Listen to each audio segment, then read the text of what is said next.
1절부터 8절까지 말씀 봉독하겠습니다. 창세기 18장 1절에서 8절입니다.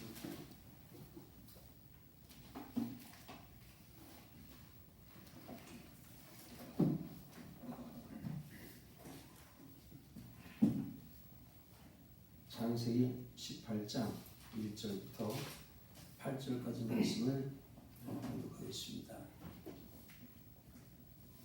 여호와께서 마므리 숲을 근처에서 아브라함에게 나타나시니라. 오정쯤에 그가 장막문에 앉았다가 눈을 들어본즉 사람 셋이 맞은편에 섰는지라. 그가 그들을 보자 곧 장막문에서 달려나가 영접하며 몸을 땅에 굽혀 가로되 내 주여 내가 주께 은혜를 입었사오면 원컨대 종을 떠나 지나가지 마옵시고 불을 조금 가져오게 하사 당신들의 발을 씻으시고 나무 아래서 쉬소서. 내가 떡을 조금 가져오리니 당신들의 마음을 쾌활케 하신 후에 지나가소서. 당신들이 종에게 오셨음이니이다. 그들이 가로되 네 말대로 그리하라. 아브라함이 급히 장막에 들어가 사라에게 이르러 이르되 속히 고운 가루 세 쌀을 가져다가 반죽하여 떡을 만들라 하고 아브라함이 또 짐승 뒤에 달려가서 기름지고 좋은 송아지를 주하여 하인에게 주니 그가 급히 요리한지라. 아브라함이 버터와 우유와 하인이 요리한 송아지를 가져다가 그들의 앞에 진설하고 나무 아래 모셔 섬에 그들이 먹으니라. 아멘. 오늘 날씨가 27도 된다 그럽니다. 날씨가 이제 많이 더워지는데 오늘 같은 날 이렇게 더울 때는 뜨거운 이제 12시 정오 정도 되면 조금 쉬고 일하는 게 좋겠죠. 이성재 성도님 전에도 전화 안 받으시는 거 보니까 아마 밭에서 일하시는 것 같은데 조금 쉬고 일하는 것도 좋을 것입니다. 팔레스타인 지방의 정오는 보통 한 35도 정도 올라간답니다.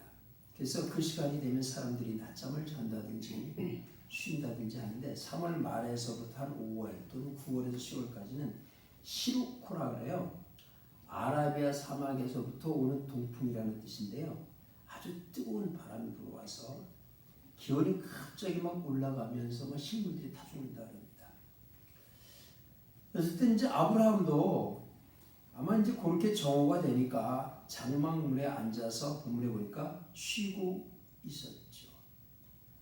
아브라함이 살던 지역은 그 마므레 오늘날로 말하면 헤브론 쪽인데요. 예루살렘 남쪽이라서 아마 좀 많이 더웠던 것 같습니다. 쉬고 있는데 눈을 들어 이렇게 쳐다보니까 나그네 3명이 지나가고 있다. 그래서 아브라함이 급히 쫓아나가서 그들에게 엎드려서 간청을 합니다. 뭐라고 그러냐면 제발 내 집에 와서 좀 쉬었다가 가시면 좋겠어요. 그렇게 간청하죠. 그리고 물을 가져다가 당신들이 여행하느라고 발이 많이 더럽고 피곤할 텐데 좀 씻고 내가 음식을 좀 진설해 드릴 테니까 좀 드시고 편안하게 계시다가 가십시오. 이제 그렇게 얘기를 했다. 그랬더니 그 세 분이 그래 내 소원이 그러면 그렇게 하자. 이래 앉았더니 아브라함이 급히 사라에게 쫓아가가지고 한떡 좀 만들고 말이야. 또 양떼 있는 데 가가지고 아주 기름진 송아지 얼른 잡아가 그를 가져다가 하인들에게 빨리 잡아와라. 이래가지고 항상 오늘날로 말하면 거하게 이렇게 차려서 나그네를 대접했다. 그 나그네들이 먹고 이렇게 쉬는 동안에 아브라함은 뭐 하고 있었어요? 옆에 딱 서가지고 시종을 들었다. 그 얘기 오늘 본문에 나오는 창세기 18장 1절에서 8절까지 얘기가 그런 말씀입니다. 이 사건이 언제 일어나냐면 아브라함과 그 가족들이 모두 할례를 행한 17장에서 어제 우리 지난 시간에 말씀 나눴잖아요. 할례를 행한 다음에 이 사건이 지금 발생하고 있는 것입니다. 아브라함은 이 세 명의 나그네가 누군지를 알지 못했습니다. 근데 나중에 알고 보니까 그 중에 한 분이 육신을 입고 땅에 오신 하나님이셨죠. 그분이 누구예요? 예수님이잖아요. 그죠? 그분이 한 분이 예수님이셨어요. 그리고 나머지 두 사람은 예수님을 수종 들고 온 천사들 두 명이었죠. 근데 아브라함이 그것을 알지 못했어요. 전혀 알지 못하는 나그네를 마치 기다리고 있었던 것처럼 아주 반갑게 맞이한 거죠. 이때 아브라함의 나이가 한 100세 됐었어요. 그러니까 그 전에 99세 때 아브라함에게 하나님이 나타나셨으니까 99세는 넘었고 한 100세 된 거예요. 그 100세나 되는 노구의 그 머리가 허연 아브라함이 지나가는 나그네를 보자마자 그게 누군지도 모르고 어디로 가는지도 몰라요. 근데 나그네가 지나가는 걸 보자 쫓아가서 엎드려가지고 간곡하게 요청한 거예요. 제발 우리 집에서 좀 쉬어가세요. 이게 상식적으로 있을 수가 있는 일인가요? 근데 지금 아브라함이 그 일을 하고 있어요. 뭐 중동 지방에서는 나그네를 대접하는 것을 미덕으로 한다. 그렇게 얘기하는 건 맞아요. 그래서 사람들이 자기 집에 여기 나그네가 온다든지 하면 잘 대접했어요. 근데 오늘 본문을 보면 아브라함이 장막문에, 아브라함도 나그네잖아요. 아브라함도 원래 여기 사람이 아니고 가나안 땅 사람이 아니지 않습니까? 근데 가나안 땅 사람이 아닌 나그네가 그래서 장막을 치고 사는 거예요. 거기에 유목민이 아닌 정착민들은 소돔과 고모라 같은 그 성을 쌓고 살았단 말이에요. 그 아브라함 자체도 나그네죠. 그 나그네가 장막문에 이렇게 앉아 있는데 나그네들이 지나가는 거죠. 아브라함 집에 온 게 아니에요. 오늘 성경에 보면 나그네들이 지나가고 있어요. 이들의 목적지는 지금 어디예요? 19장에 가보면 알겠지만 소돔과 고모라의 죄악이 얼마나 만연했나를 보기 위하여 지나가고 있는 거예요. 지금 아브라함 앞을 지나가고 있는 그 나그네를 쫓아가서 땅에 엎드려서 간곡하게 요청해서 자기 집으로 모셔드려서 나그네를 극진하게 대접하는 얘기입니다.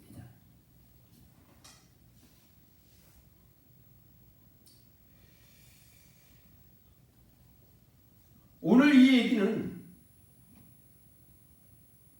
할례 받은 성도들의 삶이 이렇게 돼야 된다라고 하는 것을 지금 가르쳐주고 있는 거예요. 조금 결론적으로 얘기하면 그런 거죠. 근데 문제는 지금 아브라함이 아까도 말씀드렸지만 이 4명의 나그네가 우리나라의 성경을 통해서 한 사람은 육신이 있고 오신 예수님이고 나머지 두 사람은 천사였다. 성경에 이제 우리 그걸 성경을 읽으면서 알죠. 그러나 아브라함은 이것을 전혀 모르고 이 사람이 어떤 사람인지 몰라서 그래서 히브리서 13장 1절에 보면 부지 중에 천사를 대접했다. 이 아브라함 얘기예요. 부지 중에 천사를 대접했다. 이 부지 중이라 란단어라고 하는 말은 깨닫지 못하고 그러니까 이 사람들이 천사였다. 이거 모르는 거예요. 아브라함이 모르고 깨닫지도 못하고 쫓아가서 이들을 대접해. 이게 자연스럽게 나온 거예요. 이게 강압적으로 누가 옆에 서서 야, 저 천사가 지나갈 거니까 너 쫓아가서 그 사람들을 대접해. 이렇게 한 거 아니에요. 아브라함의 삶 속에서 그냥 자연스럽게 우러나오는 그 삶의 모습이었던 거죠.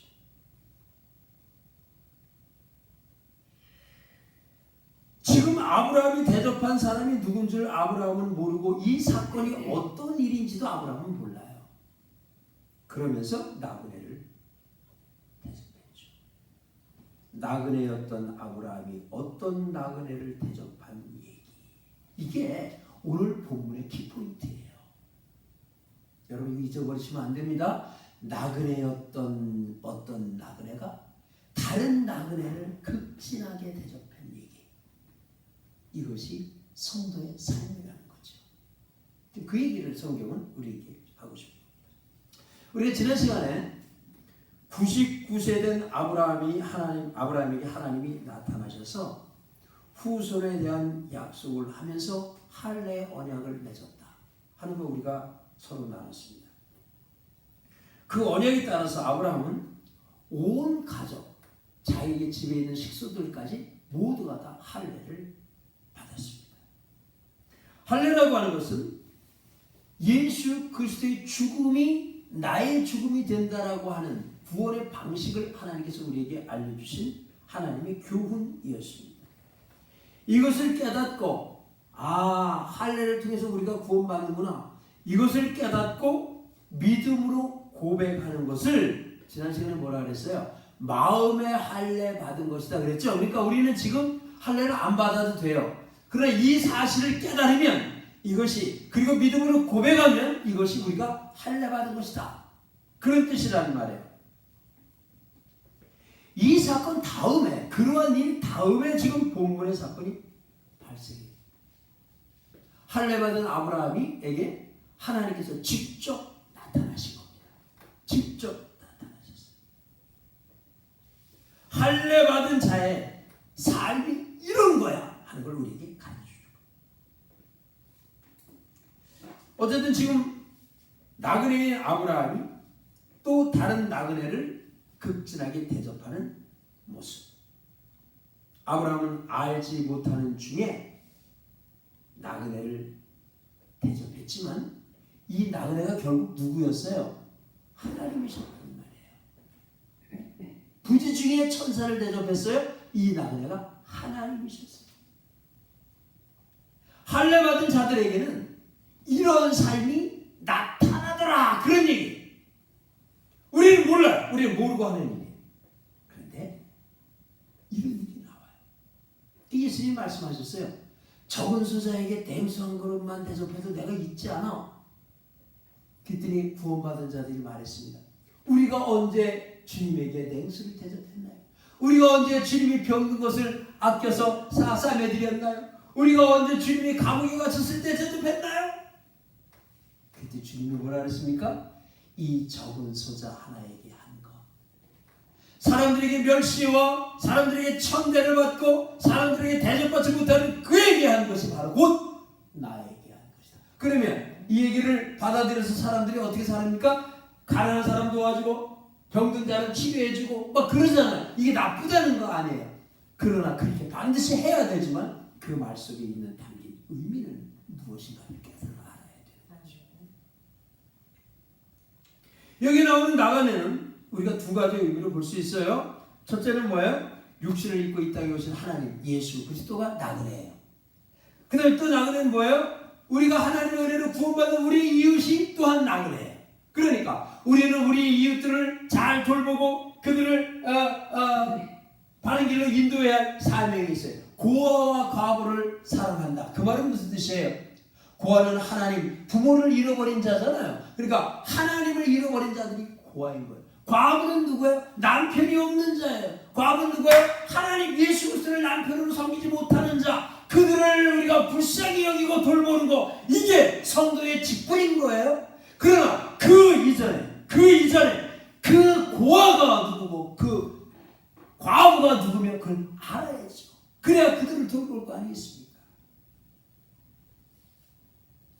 여러분, 이스라엘 백성들이 애굽에서 나와서 시내산에 도착을 했어요. 며칠 만에 갔습니까? 45일 만에 애굽에서 출발해서 45일 만에 시내산 있는 그 시내 광야에 도착을 하게 돼요. 출애굽기 19장에 보면 나오죠.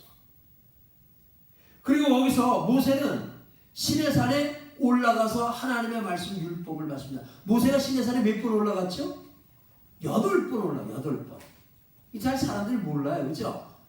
모세가 시내산에 한 번 올라갔다 온 줄 알아요? 2번 정도 알아요. 2번. 한 번은 올라가서 말씀 받고 오고 그 다음에 말씀 깨트리고 또 올라가서 말씀 받았다 그렇게 하는데, 모세가 성경에 보면 시내산에 8번 올라갔다 내려왔어요. 여러분 지식적으로 알아놓으셔요. 그 8번 올라갔다 내려오면서 하나님의 말씀을 받았는데 그게 10가지의 언약 10계명입니다. 우리가 잘 알죠? 나 외에 다른 신을 섬기지 말라. 꽝! 하는, 우리가 지난번에 한번 그 10계라고 하는 영화에서 보잖아요. 그 10가지 계명을 주셨어요. 왜 주셨어요? 하나님의 백성은, 하나님 나라의 사람은 이 계명을 지키는 것이다. 그렇게 그 얘기예요. 하나님의 계명 10가지를 주시면서 이거 지켜라. 이 율법이에요. 이 율법을 이스라엘 백성들은 거기에서 율법의 조항들을 만들어서 구전율법을 613가지를 만들었어요. 그리고 613가지를 어려서부터 지키면서 살았어요. 특별히 그 613가지 율법을 철저히 지킨 사람들을 우리는 바리새인 그렇게 얘기를 해요. 여러분, 우리나라에서 한국에서 살아가려면 한국인으로서의 대한민국의 법을 준수해야 합니다. 법을 안 지키면 어떻게 돼요? 추방당해요. 나라에서 쫓겨나고 감옥에 간다는 말이에요. 이번에 어떤 일이 있었냐면 그 해경이 요즘 이제 드론 있잖아요. 드론을 이렇게 띄우잖아요. 드론을 띄워서 섬을 이렇게 섬마다 해경이 섬을 이렇게 관찰을 했더니 양귀비꽃이 빨갛죠 아마? 집사님 맞습니까? 양귀비꽃이 빨갛죠? 붉은색이죠. 붉은색이 많잖아. 그러니까 드론을 가지고 이렇게 관찰을 하니까 섬에 빨간 꽃들이 많은 거야 이게. 그래서 알아보니까 그게 다 뭐예요? 양귀비예요. 우리나라는 법으로 양귀비 같은 걸 재배하잖아요. 그럼 5년 이하의 징역과 5천만 원 이하의 벌금이 나와요. 그러니까 섬 사람들이 대충 한 거예요. 왜냐면 이 양귀비 씨앗이 날아와서 발화를 한 거거든요. 그러니까 이 양귀비가 민간요법에 복통이나 기관저염이나 만성 장염 그런데 진정 효과가 있대요. 그러니까 이걸 갈아다가 술두잔 담아놓고 그래서 아플 때 섬 같은 데는 아프면 바로 병원에 오기가 어렵잖아요. 그러니까 아플 때 이렇게 한 잔씩들 마시면 이게 이제 진정이 되고 하니까 이제 그런 식으로 쓰려고 했는지 어쨌는지 모르겠지만 이게 말팍이 난 거예요. 두통이 났어요. 사람들이 뭐 텃밭에 이렇게 가꾼 것들이 큰일 났어요. 왜 그래요? 우리나라 법에 이 마약류 법에 말이에요. 양귀비 재배하면 안 된다 이렇게 법이 있는 거예요. 그 법을 지켜야 된단 말이에요. 우리가 자동차를 타고 다니지만 자동차를 타고 다니면 자동차에 대한 법률을 지켜야 돼요. 신호가 빨간 신호가 있으면 서야 되는 거예요. 속도가 80km면 80km를 지켜야 되는 거예요. 요즘 큰일 났어요. 스쿨존이라 해서 30km래. 우리 김효연 집사님 30km로 어떻게 다녀요? 저는 아주 답답해 죽겠더라고요. 앞에서 나가려면 30km로 다녀야 돼요. 왜? 법이 그렇게 만들어 놨잖아요. 한국에서 살려면 그 법을 지켜야 돼요. 마찬가지로 하나님의 나라에서 살려면 하나님의 법을 지켜야 돼요. 그 하나님의 법이 뭐예요? 십계명이에요. 십계명. 10가지 계명을 하나님께서 우리에게 주셨어요. 그리고 그 십계명을 지켜 이런 말씀이었어요. 십계명은 우리가 잘 알다시피 두 가지로 구별이 돼요. 1계명부터 4계명까지는 하나님을 사랑하는 대신계명이라고 하고요. 5계명부터 10계명까지는 사람에 대한 대인계명이라고 해요. 어쨌든 이 10가지 계명을 하나님이 지키라고 하셨어요. 하나님의 법을 사람이 이해할 수 있는 정도의 수준으로 풀어서 우리에게 주신 게 10가지의 계명이에요. 하나님의 나라의 백성은 하나님을 왕으로 섬기는 사람들이 이거 지켜야 돼요. 안 지키면 안 돼요. 안 지키면 어떻게 돼요? 쫓겨난다든지. 쫓겨나면 지옥 가는 거죠? 추방당하는 거예요. 근데 문제가 있어요. 여러분, 이 하나님이 지키라고 하는 10가지 율법 10계명을 사람이 지킬 수가 있습니까? 이게 문제예요. 하나님은 지키라고 주셨어요. 근데 사람이 이걸 지킬 수가 있느냐 하는 말이에요. 그랬더니 어떤 목사님은 저보고 이러더라고요. 하나님이 지킬 수 있으니까 주었지 지킬 수 없으면 좋겠어 이렇게 얘기해요. 그러면 야고보서 2장 10절 말씀은 거짓말이에요. 누구든지 온 율법을 지키다가 그 하나에 거치면 모두 범한 자가 된다. 99가지를 지키다가 하나를 못 지키면 다 범한 자가 된대요. 그러면 율법을 지킬 수 있다는 얘기예요? 없다는 얘기예요? 결국은 모든 사람은 율법을 지킬 수가 없다는 얘기예요. 자, 봅시다. 하나님 나라의 백성은 하나님 나라의 법, 율법을 지켜야지만 그 나라에 살 수가 있습니다. 안 지키면 지옥 가는 거예요. 추방이에요. 그런데 성경은 우리에게 말하기를 사람은 율법을 지킬 수가 없다 그랬어요. 그러면 인간은 모두가 다 어디 가야 돼요? 지옥 가는 게 마땅한 거죠. 율법을 못 지켰으니까 하나님 나라에서 살 수 없어요. 하나님 나라의 법을 지키지 않았기 때문에 그 법에서 지키지 않았기 때문에 그 나라에서 추방당해야 돼요.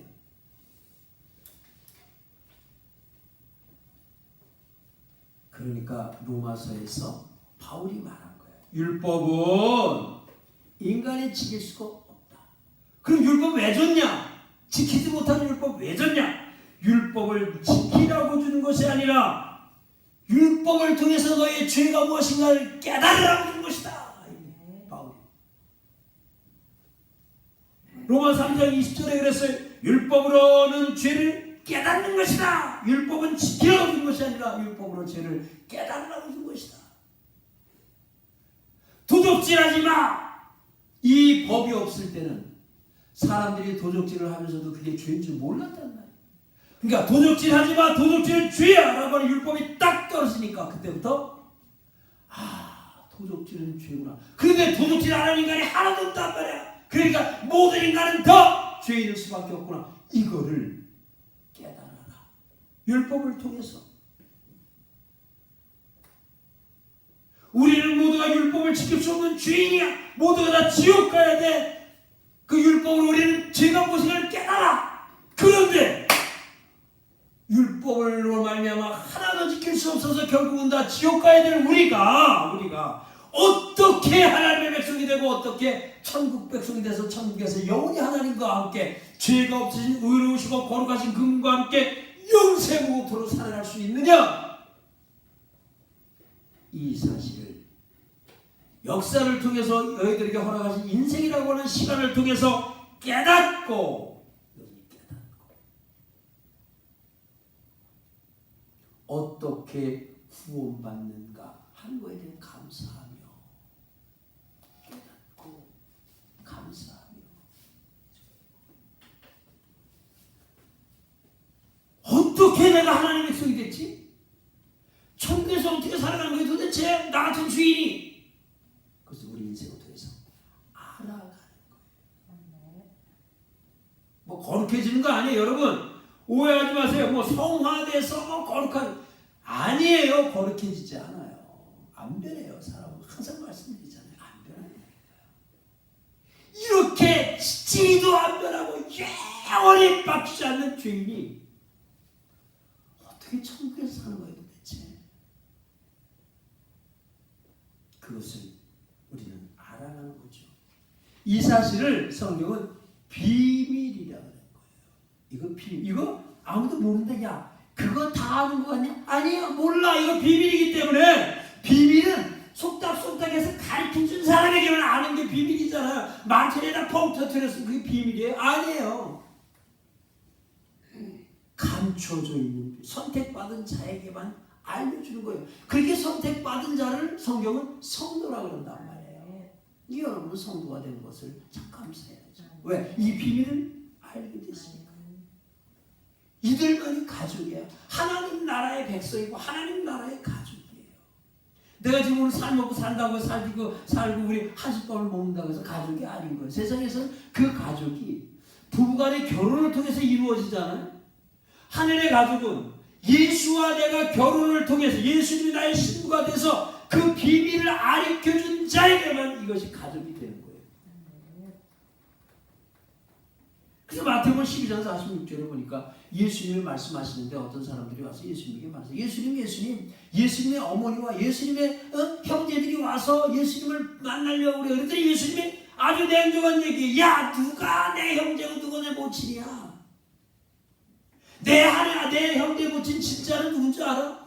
하늘에 계신 내 아버지 뜻대로 행하는 사람이 내 형제고 내 모친이고 자매인 거야. 그랬어요. 누가복음 8장 21절에 보니까 아버지의 말씀을 듣고 행하는 자다 그랬어요. 아버지의 말씀이 뭐예요? 율법이잖아요. 답이 딱 나와요. 율법을 행하는 자, 듣고 그대로 살아가는 자가 천국 백성이야 그런 말이에요. 근데 우리 말씀 듣고 살 수 없다면서요. 그래서 하나님께서 아브라함과 약속을 통해서 이 영원히 말씀대로 살지 못 율법을 지키지 못하는 너희를 어떻게 율법을 지켰다고 인정받는 자로 인정된 자로 만드느냐? 이거 누가 해? 내가 다 할 거야. 너희가 하는 게 아니라 내가 하는데 이 방법이 할례고 이 방법이 횃불 언약을 통해서 쪼개짐이고 이 방법이 내가 너희에게 신의 언약에서 가르쳐준 제사법이고 그 마지막에 십자가 사건이거다 하는 것을 우리들에게 가르쳐 주신 겁니다. 그러니까 이 얘기는 하나님의 열심에 의해서 하나님이 하시겠다라고 하는 하나님의 스스로의 천명인 거야. 내가 할 거야. 고백이시죠. 그래서 그걸 좀 너희들이 인생을 통해서 알아먹었으면 좋겠다 해서 가르쳐준 게 제사법이잖아요. 누누이 지금 창세기 하면서 뭐 수십 번 말씀을 드리는 거예요. 번제, 소제, 속건제, 속제제, 그 다음에 뭐야? 번제, 소제, 화제. 아니, 번제, 소제, 속제, 속건제, 화목제. 5가지 제사. 이걸 통해서 좀 알았으면 좋겠다. 내가 하는 건데 이 제사를 통해서 어떻게? 자, 봐. 이 재물이 있지. 너는 원래 죄인이잖아. 근데 너는 이 죄를 지금 죽어야 돼. 하나님 앞에. 근데 이 재물이 있지. 이 재물에게 내 죄를 이렇게 전가할 거야. 그래서 내 죄가 이 재물에게 가서 이 재물이 죽음으로 네가 살아나는 거. 이거를 배워. 제사를 통해서.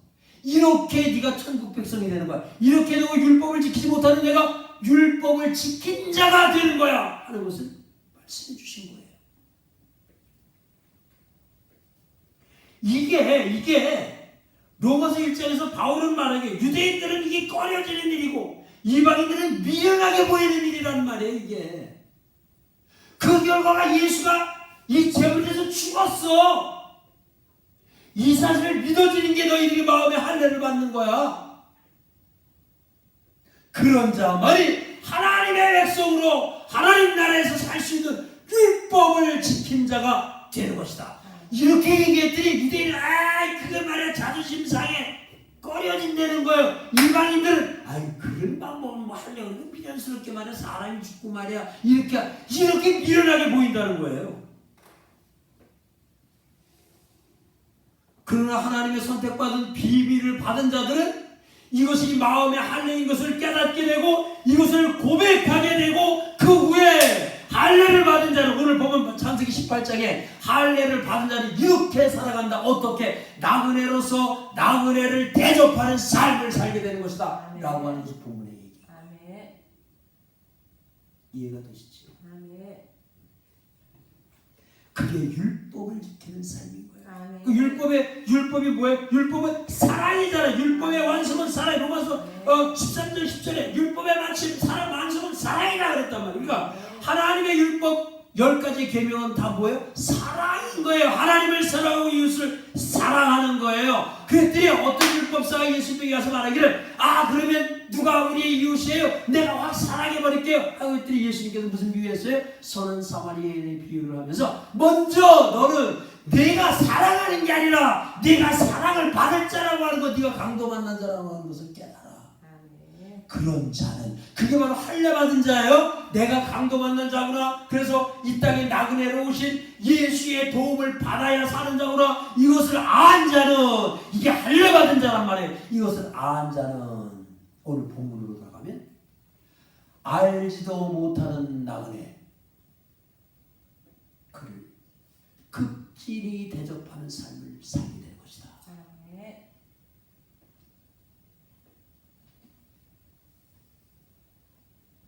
그러니까 이 삶이 하나님의 자리 비밀을 맡은 무스테리오 비밀을 맡은 성도들에게서 나오는 거예요. 그러기 위해서는 내가 먼저 강도 만난 자라고 하는 것을 깨달아야 돼요. 율법을 못 지킨다라고 하는 것을 알아야 된단 말이에요. 우리는 모두가 다 강도 만났어요. 마귀가 우리의 영적 생명을 다 끌어갔단 말이에요. 그래서 우리는 율법을 못 지키는 자가 된다라고 하는 것을 알아. 이게 바로 자기의 죽음인 거예요. 십자가인 거예요. 그래서 우리는 십자가를 지고 죽은 자가 될 때 비로소 나그네로 하나님과 이웃을 섬길 수 있는 자가 되는 거예요. 근데 이것을 모르고 이걸 깨닫지 못하고 하는 모든 행위, 선한 행위, 착한 행위, 이걸 알지 못한, 내가 죽어지지 않은, 할례받지 않은 상태에서 나오는 모든 행위는 다 외식이 되는 것입니다.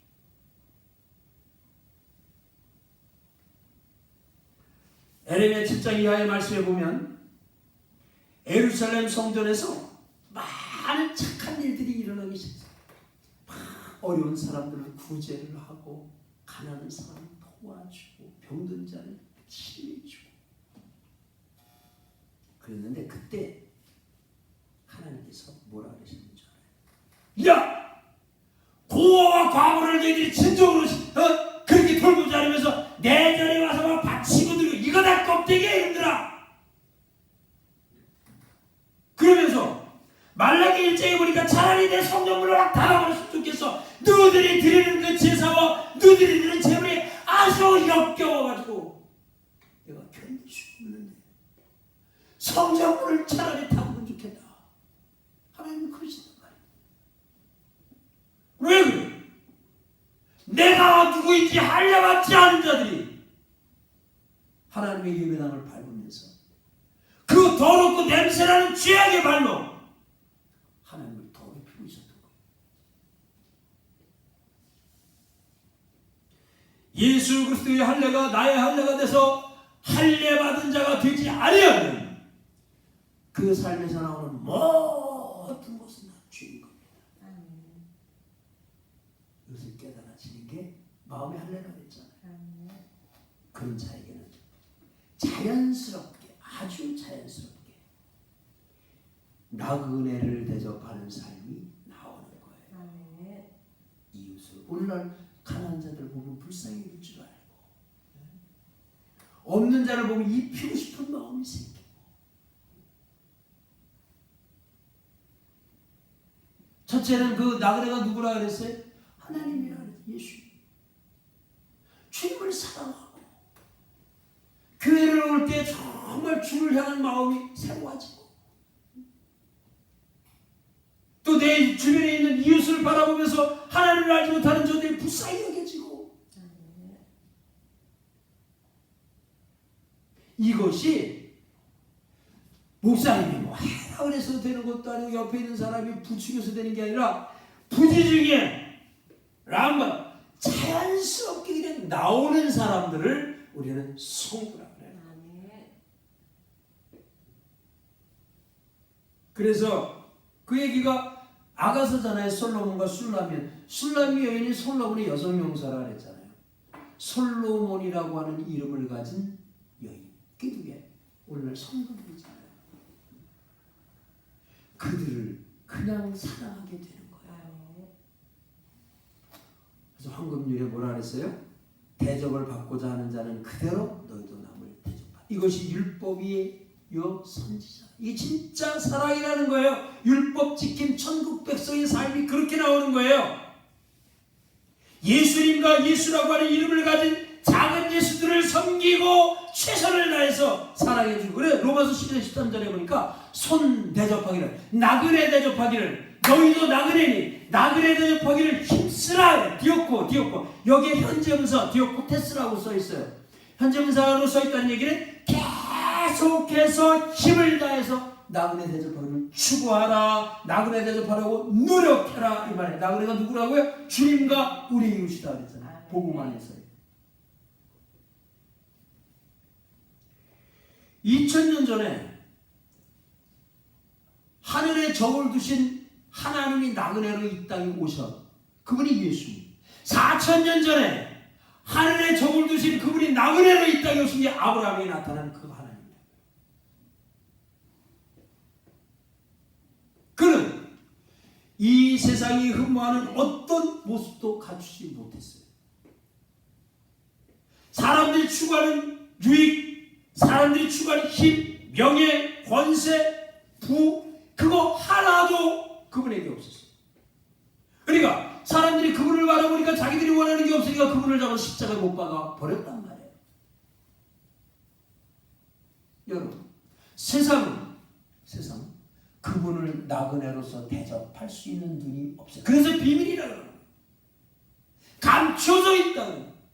그분을 나그네로 보고 그분만이 전부라고 하면서 깨달아지는 거, 그게 비밀인 거예요. 알아지는 거예요. 이 세상에 삶의 뿌리를 받고 목적지로 삼고 살아가는 소돔과 고모라의 사람들은 천사들이 그들에게 왔을 때 그들을 대접하고 그들을 아브라함처럼 섬기지 못합니다. 그들을 자신의 육의 정욕의 도구로 쓰려고 노력했지 절대로 그들을 대접하지 못한 것. 영접하는 자 그 이름을 믿는 자들에게는 하나님의 자녀가 되는 권세 주셨다. 우리는 베드로전서 1장 10절의 베드로 말씀대로 우리는 나그네입니다. 나그네가 이 땅의 나그네로 오신 예수를 대접하는 것. 나그네가 이 땅의 나그네로 살아가고 있는 하나님의 자녀들을 섬기는 것. 그게 할례받은 자, 구원받은 자들의 삶의 방향인 겁니다. 최희준 씨가 인생은 나그네, 그 양반 예수 믿는지 잘 모르겠는데 그 노래 했잖아요. 여러분, 우리는 나그네로서 나그네를 대접하는 진짜 나그네의 삶이 여러분과 제 삶에 나타나는 하늘의 나그네로 남은 삶이 이어지시기를 주님의 이름으로 축원합니다. 기도하겠습니다. 너희들은 이 땅의 나그네다. 이곳이 영원한 뿌리를 받고 살아야 할 곳이 아니고 이제 너희들이 이 애굽이라고 하는 소돔과 고모라를 나와서 하나님께서 허락하신 가나안이라고 하는 천국에 가야 할 하나님의 백성이야. 소돔에서 고모라에 살기가 쉽지 않고 내가 아니 너희들은 서로 나그네를 대접하며 주님 오실 때까지 믿음을 잃지 않고 잘 간직하다가 내 백성아 거기서 나오라. 아멘. 하늘 소리가 들리면 주저하지 말고 두 손 털고 일어나 하나님의 약속의 말씀을 따라서 애굽을 출발하여 가나안에 가자. 하나님의 음성이 너희들에게 들려지기를 바랍니다. 아멘. 그렇게 나그네를 이 땅에 나그네로 오신 예수를 잘 섬기고 그렇게 나그네로 이 땅에 나그네 길을 동행하고 있는 하나님의 자녀들을 잘 섬기는 100세 된 노부의 아브라함의 무릎 꿇는 모습을 바라보며 나그네들이 밥을 먹을 때에 그 옆에 서서 쑥드는 아브라함의 모습을 보면서 우리도 할례받은 자로서 더 겸손하고 더 낮아지고 더 하나님의 나라를 사모하며 걸어가는 참다운 구원받은 하나님의 자녀의 삶을 살아가도록 인도해 주시옵소서. 예수님의 이름으로 간절히 기도 올리옵나이다.